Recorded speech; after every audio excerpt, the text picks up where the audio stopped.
달팽이 식당, 오가와 이토 장편소설, 권나미 옮길. 사실은 다리가 후들거릴 정도로 무서웠다.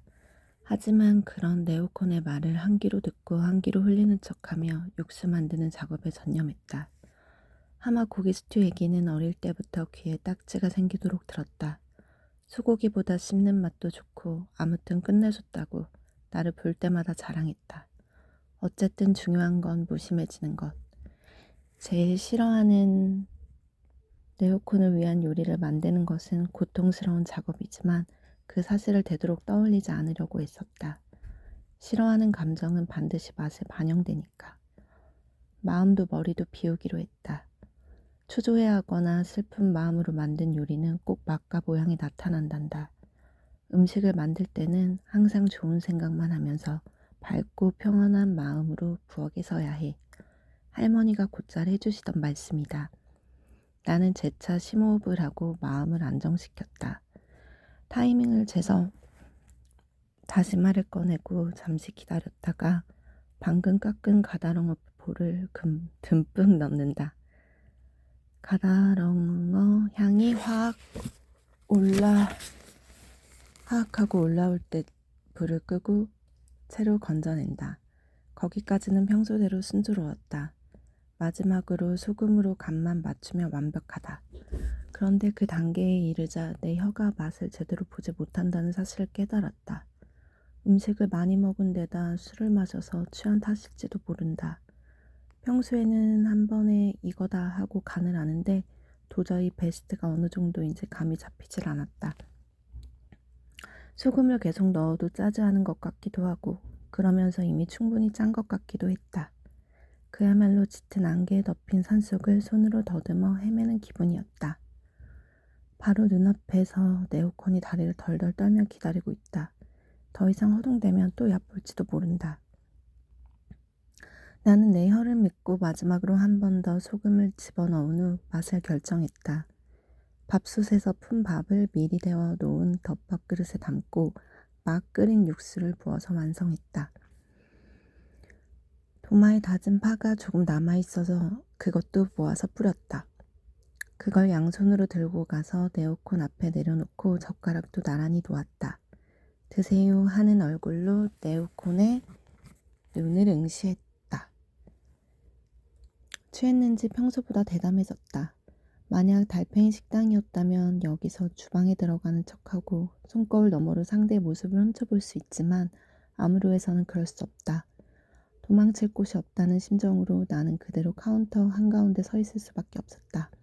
1미터도 떨어지지 않은 가까운 거리에서 네오콘이 오차츠케에 젓가락을 댔다. 바짝 긴장한 나는 눈을 감은 채 운명의 순간을 기다렸다. 오차츠케에서는 일식 육수에 좋은 향이 났다.